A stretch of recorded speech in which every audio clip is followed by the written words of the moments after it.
Hello, जय हिंद, नमस्कार दोस्तों। आप सभी का स्वागत है आपके अपने YouTube channel mission target classes में।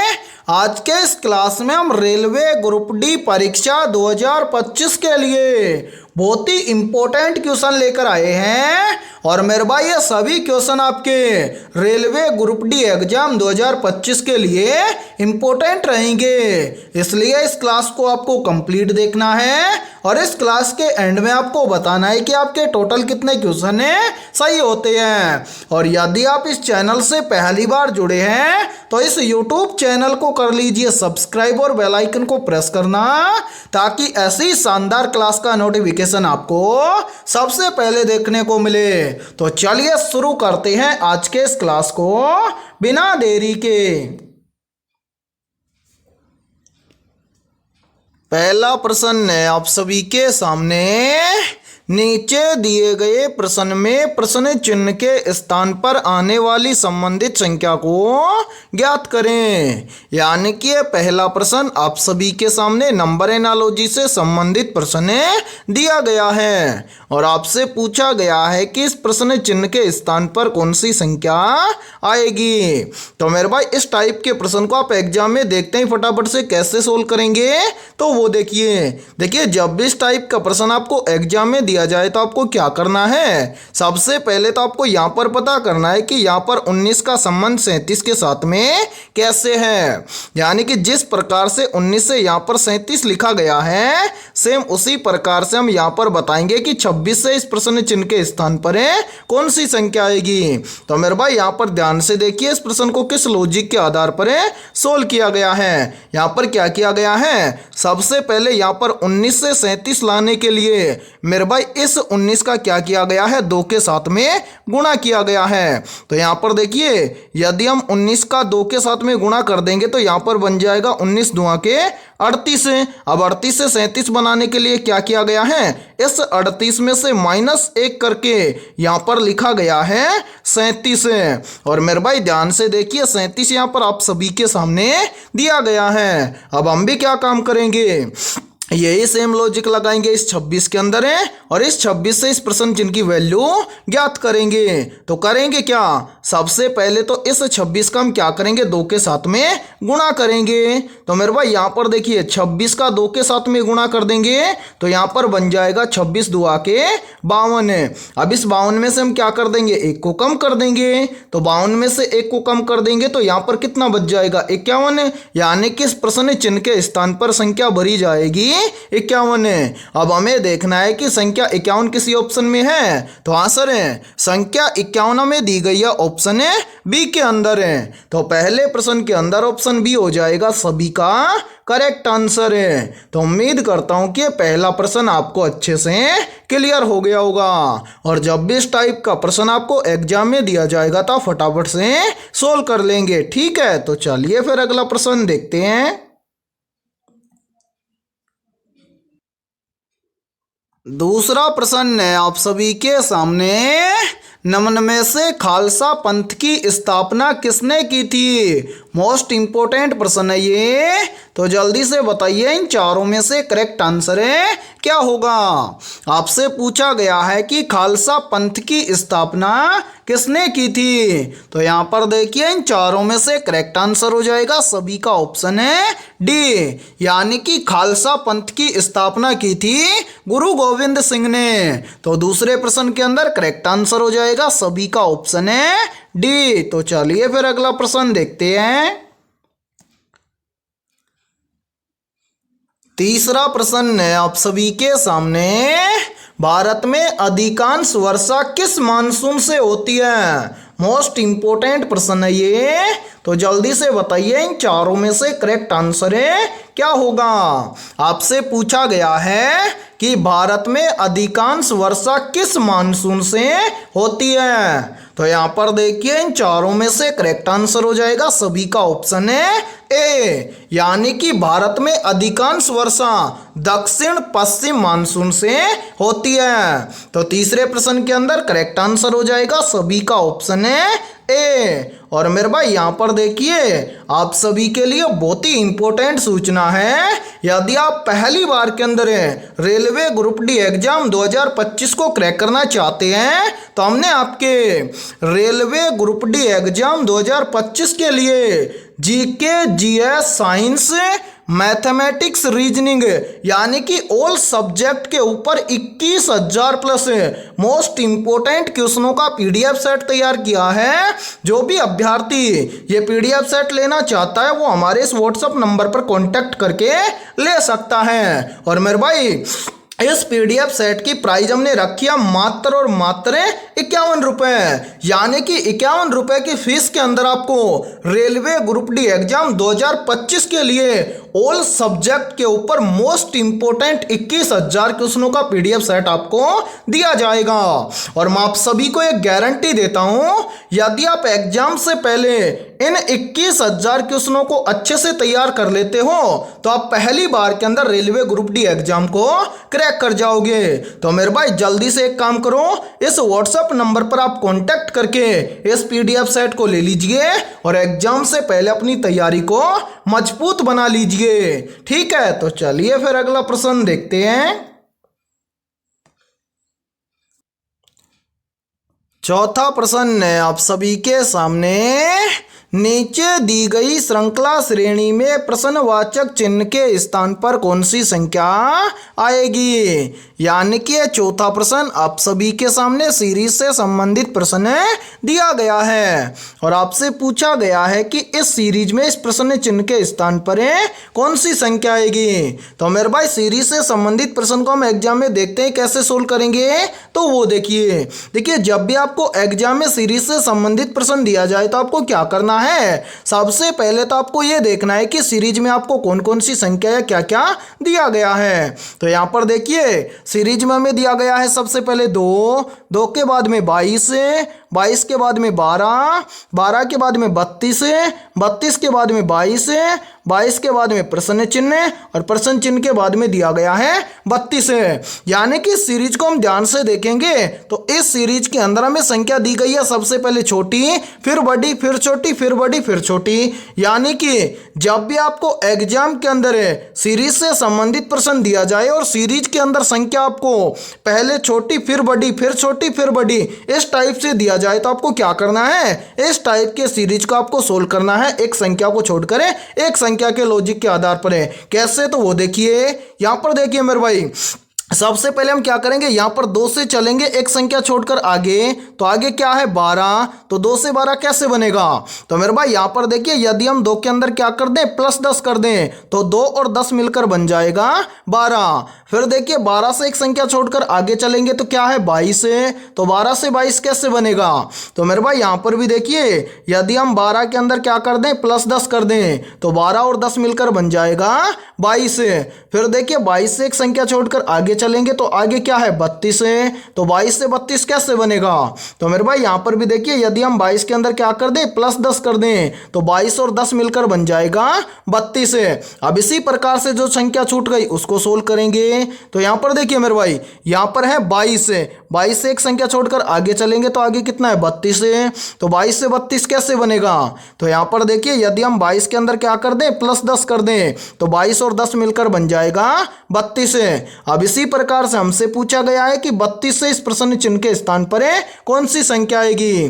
तो मेरे भाई इस प्रश्न चिन्ह की वैल्यू ज्ञात करने से पहले आपको क्या करना है, यहां पर नीचे जो संख्या है इन सभी संख्याओं को ध्यान से देखना है और पता लगाना है कि यहां पर क्या हुआ है। तो मेरे भाई यहां पर देखिए यहां पर सबसे पहले सभी के अंदर क्या हो रहा है प्लस 10 हो रहा है। इसी प्रकार से यहां पर देखिए 22 से 32 लाने के लिए क्या किया गया है, यहां पर प्लस 10 किया गया है। इसी प्रकार से हम क्या करेंगे 32 से इस प्रश्न चिन्ह की वैल्यू लाने के लिए इस 32 के अंदर हम क्या कर देंगे प्लस 10 कर देंगे। तो यहां पर देखिए 32 के अंदर प्लस 10 कर देंगे तो 32 और 10 मिलकर बन जाएगा 42, यानी कि इस प्रश्न चिन्ह के स्थान पर संख्या भरी जाएगी 42।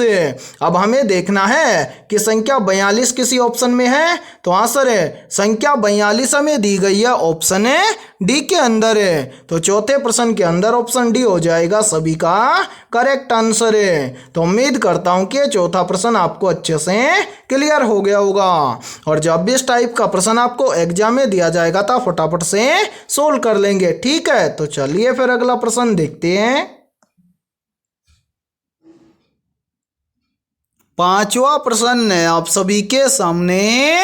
यदि किसी सांकेतिक भाषा में ROSE को ये लिखा जाता है और FIRST को ये लिखा जाता है, तो STORE को उसी भाषा में क्या लिखा जाएगा? मेरे भाई ये पांचवा प्रश्न आप सभी के सामने कोडिंग डिकोडिंग से संबंधित प्रश्न दिया गया है। तो इस टाइप के प्रश्न को आप एग्जाम में देखते ही फटाफट से कैसे सोल्व करेंगे, तो वो देखिए जब भी आपको एग्जाम के अंदर कोडिंग डिकोडिंग से संबंधित प्रश्न दिया जाए तो आपको क्या करना है? सबसे पहले तो आपको यहां पर पता करना है कि यहां पर ROSE को यहां पर ये कैसे लिखा गया है। इसी प्रकार से यहां पर आपको देखना है कि FIRST को यहां पर ये कैसे लिखा गया है। फिर उसी प्रकार से हम यहां पर बताएंगे कि STORE को कैसे लिखा जाएगा।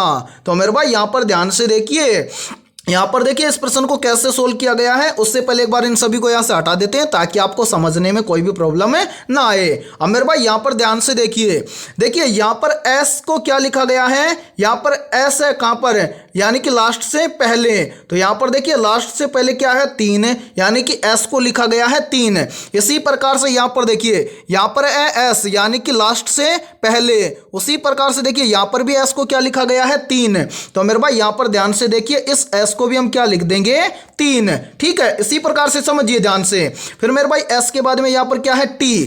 तो यहां पर ध्यान से देखिए T है, यहां पर T है लास्ट में, तो यहां पर देखिए लास्ट में T को लिखा गया है 7।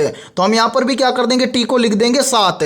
ठीक है, उसके बाद में क्या है? O। तो मेरे भाई O को क्या लिखा गया है? तो यहां पर देखिए O है 2 नंबर पर, तो यहां पर देखिए O को लिखा गया है 4। तो यहां पर हम O को लिख देंगे 4। ठीक है, इसी प्रकार से O के बाद में क्या है? R। तो मेरे भाई R को क्या लिखा गया है? तो यहां पर देखिए R है 3 नंबर पर, R को लिखा गया है हैज। तो यहां पर हम क्या कर देंगे? R को लिख देंगे हैज। ठीक है, इसी प्रकार से लास्ट में क्या है? यहां पर है E को क्या लिखा गया है? तो मेरे भाई यहां पर देखिए E को यहां पर देखिए लास्ट में लिखा गया है $। तो यहां पर भी हम E को क्या लिख देंगे? $। ठीक है, यानी कि STORE इसको लिखा जाएगा 374 हैज $। अब हमें देखना है कि 374 हैज $, किसी ऑप्शन में है। तो हाँ सर 374 हैज $, हमें दिया गया है ऑप्शन सी के अंदर है। तो पांचवें प्रश्न के अंदर ऑप्शन सी हो जाएगा सभी का करेक्ट आंसर है। तो उम्मीद करता हूं कि जब भी आपको एग्जाम के अंदर इस टाइप का प्रश्न दिया जाएगा तो फटाफट से सोल्व कर लेंगे। ठीक है, तो चलिए फिर अगला प्रश्न देखते हैं। छठा प्रश्न है आप सभी के सामने। फूलों की घाटी नेशनल पार्क कहां पर स्थित है? ऑप्शन ए है उत्तराखंड में, ऑप्शन बी है पश्चिम बंगाल में, ऑप्शन सी है मणिपुर में, और ऑप्शन डी है ओडिशा में। तो यहां पर देखिए इन चारों में से करेक्ट आंसर हो जाएगा सभी का ऑप्शन है ए, यानी कि फूलों की घाटी नेशनल पार्क उत्तराखंड में स्थित है। तो छठे प्रश्न के अंदर करेक्ट आंसर हो जाएगा सभी का ऑप्शन है ए। और मेरे भाई मोस्ट इंपोर्टेंट प्रश्न है ये, चाहे तो आप इस प्रश्न को अपनी नोटबुक के अंदर आप नोट भी कर सकते हैं या फिर आप इस प्रश्न का स्क्रीनशॉट भी ले सकते हैं। ठीक है, तो चलिए फिर अगला प्रश्न देखते हैं। सातवां प्रश्न है आप सभी के सामने। सुभाष चंद्र बोस ने नेताजी की उपाधि कहां प्राप्त की थी? ऑप्शन ए है भारत में, ऑप्शन बी है सिंगापुर में, ऑप्शन सी है जर्मनी में, और ऑप्शन डी है इनमें से कोई नहीं। तो यहाँ पर देखिए इन चारों में से करेक्ट आंसर हो जाएगा सभी का ऑप्शन है बी, यानी कि सुभाष चंद्र बोस ने नेताजी की उपाधि सिंगापुर में प्राप्त की थी। तो सातवें प्रश्न के अंदर करेक्ट आंसर हो जाएगा सभी का ऑप्शन है बी। और मेरे भाई इस क्लास के अंदर आपको एंड तक बने रहना है, क्योंकि इस क्लास के अंदर बहुत ही इंपॉर्टेंट क्वेश्चन होने वाले हैं और सेम इसी प्रकार के क्वेश्चन आपके एग्जाम के अंदर पूछे जाते हैं। ठीक है, तो चलिए फिर अगला प्रश्न देखते हैं। आठवां प्रश्न है आप सभी के सामने, निम्न में से वृहद गंगा किस नदी को कहा जाता है? ऑप्शन ए कावेरी नदी को, ऑप्शन बी है कृष्णा नदी को, ऑप्शन सी है नर्मदा नदी को और ऑप्शन डी है गोदावरी नदी को। तो जल्दी से बताइए इन चारों में से करेक्ट आंसर क्या होगा। आपसे पूछा गया है कि निम्न में से वृहद गंगा किस नदी को कहा जाता है। तो यहाँ पर देखिए इन चारों में से करेक्ट आंसर हो जाएगा सभी का ऑप्शन है डी, यानी कि गोदावरी नदी को वृहद गंगा कहा जाता है। तो आठवें प्रश्न के अंदर करेक्ट आंसर हो जाएगा सभी का ऑप्शन है डी। तो चलिए फिर अगला प्रश्न देखते हैं। नौवां प्रश्न है आप सभी के सामने, विश्व का सबसे छोटा महासागर कौन सा है? तो यहाँ पर देखिए इन चारों में से करेक्ट आंसर हो जाएगा सभी का ऑप्शन है ए, यानी कि विश्व का सबसे छोटा महासागर है आर्कटिक महासागर है। तो नौवें प्रश्न के अंदर करेक्ट आंसर हो जाएगा सभी का ऑप्शन है ए। तो चलिए फिर अगला प्रश्न देखते हैं। 10वां प्रश्न है आप सभी के सामने, वेदों की ओर लौटो का नारा किसने दिया था? तो यहाँ पर देखिए इन चारों में से करेक्ट आंसर हो जाएगा सभी का ऑप्शन है बी, यानी कि वेदों की ओर लौटो का नारा दिया था स्वामी दयानंद सरस्वती ने। तो 10वें प्रश्न के अंदर करेक्ट आंसर हो जाएगा सभी का ऑप्शन है बी। और मेरे भाई यहाँ पर देखिए, यदि ये क्लास आपको पसंद आ रही है तो जल्दी से एक बार इस क्लास को लाइक कर दीजिए, और यदि आप इस चैनल से पहली बार जुड़े हैं तो इस चैनल को कर लीजिए सब्सक्राइब और बेल आइकन को प्रेस करना, ताकि ऐसी शानदार क्लास का नोटिफिकेशन आपको सबसे पहले देखने को मिले। और इस क्लास के अंदर आपको एंड तक बने रहना है, क्योंकि इस क्लास के अंदर हमने बहुत ही जबरदस्त क्वेश्चनों को शामिल किया है। और मेरे भाई सेम इसी प्रकार के क्वेश्चन आपके एग्जाम के अंदर पूछे जाते हैं, और इन सभी क्वेश्चनों में से यदि आपको किसी भी क्वेश्चन का आंसर पहले से आता हो तो उस क्वेश्चन का आंसर आप कमेंट सेक्शन के अंदर जरूर कमेंट करें। ठीक है, तो चलिए फिर अगला प्रश्न देखते हैं। 11वां प्रश्न है आप सभी के सामने, भारत का सबसे छोटा राष्ट्रीय उद्यान कौन सा है? तो यहाँ पर देखिए इन चारों में से करेक्ट आंसर हो जाएगा सभी का ऑप्शन है सी, यानी कि भारत का सबसे छोटा राष्ट्रीय उद्यान है साउथ बटन द्वीप राष्ट्रीय उद्यान। ये क्या है? भारत का सबसे छोटा राष्ट्रीय उद्यान है। तो 11वें प्रश्न के अंदर करेक्ट आंसर हो जाएगा सभी का ऑप्शन है सी। ठीक है, तो चलिए फिर अगला प्रश्न देखते हैं।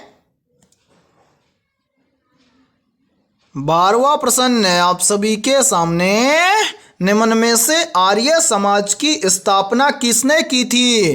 तो यहाँ पर देखिए इन चारों में से करेक्ट आंसर हो जाएगा सभी का ऑप्शन है सी, यानी कि आर्य समाज की स्थापना की थी दयानंद सरस्वती ने। तो 12वें प्रश्न के अंदर करेक्ट आंसर हो जाएगा सभी का ऑप्शन है सी। और मेरे भाई यहाँ पर देखिए यहीं से एक क्वेश्चन और बनता है, और ये क्वेश्चन भी एग्जाम के अंदर बार बार रिपीट होता है। पूछा जाता है कि ब्रह्म समाज की स्थापना किसने की थी? तो याद रखना, ब्रह्म समाज की स्थापना की थी राजा राम मोहन राय ने। ठीक है, तो चलिए फिर अगला प्रश्न देखते हैं।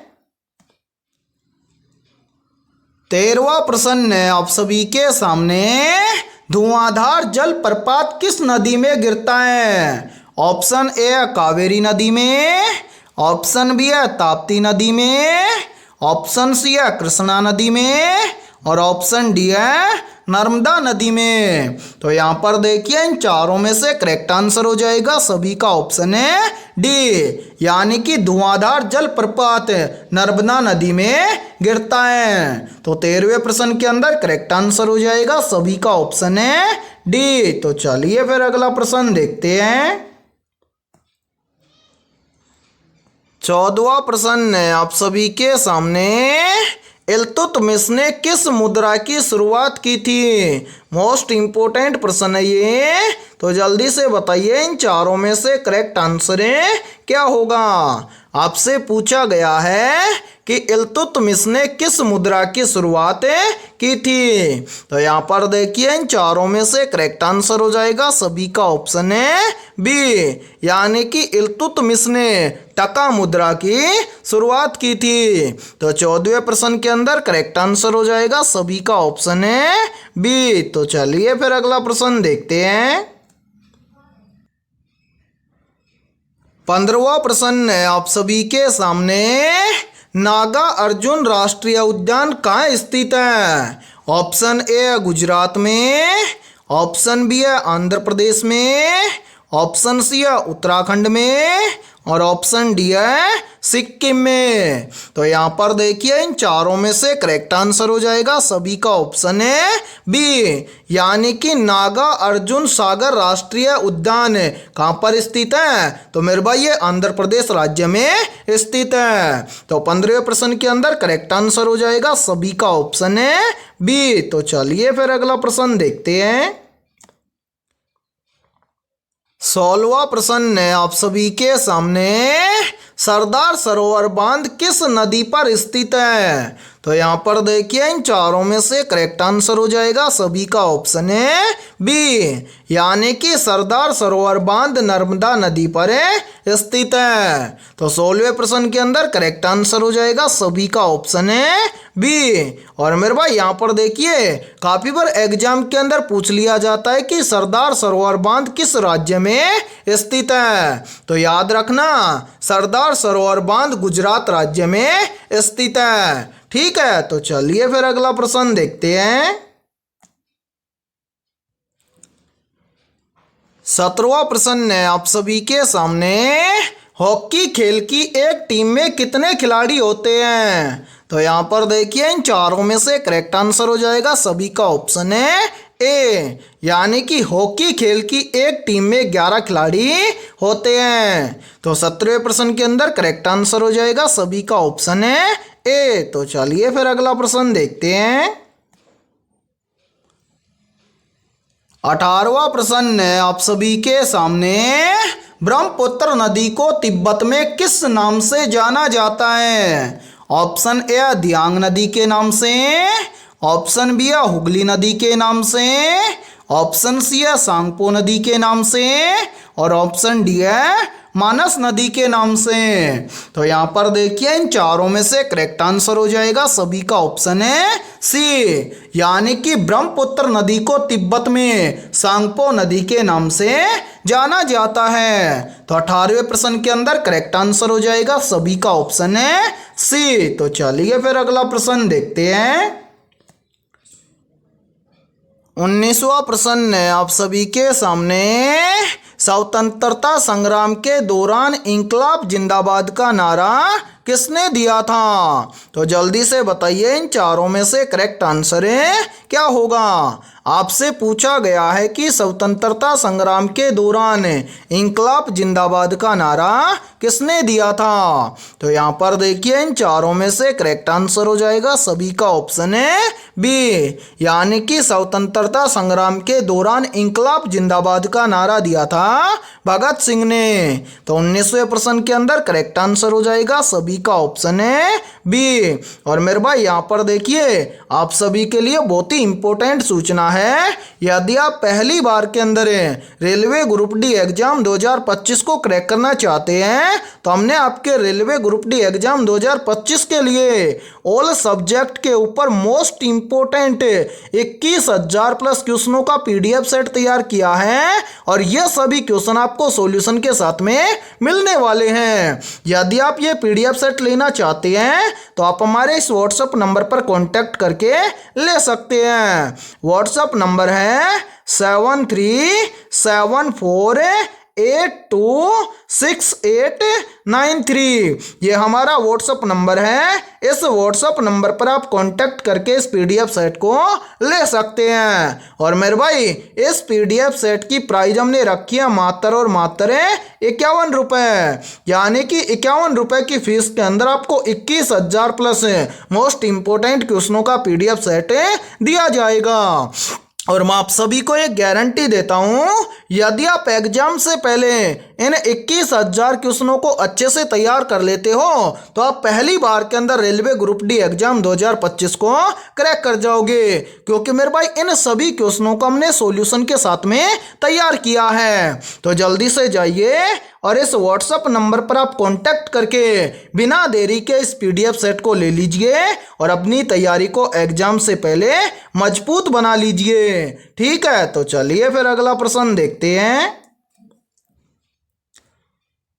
20वां प्रश्न है आप सभी के सामने, नल सरोवर पक्षी अभ्यारण्य किस राज्य में है? तो यहाँ पर देखिए इन चारों में से करेक्ट आंसर हो जाएगा सभी का ऑप्शन है सी, यानी कि नल सरोवर पक्षी अभ्यारण्य गुजरात राज्य में स्थित है। तो 20वें प्रश्न के अंदर करेक्ट आंसर हो जाएगा सभी का ऑप्शन है सी। और मेरे भाई आप सभी से एक छोटी सी रिक्वेस्ट है, दूसरा हमारा यूट्यूब चैनल है मिशन टारगेट क्लासेज के नाम से, और हमारे इस mission target classes YouTube channel के ऊपर रोजाना शाम को 7 बजे ग्रुप डी एग्जाम के लिए मॉक टेस्ट होता है। जो भी बच्चा इस मॉक टेस्ट को देना चाहता है वो इस यूट्यूब चैनल को जरूर सब्सक्राइब करें और साथ में बेल आइकन को प्रेस करना, ताकि सबसे पहले इस मॉक टेस्ट का नोटिफिकेशन आपको देखने को मिले। और यदि आपको इस मॉक टेस्ट का फ्री पीडीएफ सेट लेना है तो अभी हमने जो व्हाट्सएप नंबर दिया था पीछे, उस व्हाट्सएप नंबर पर आप कांटेक्ट करके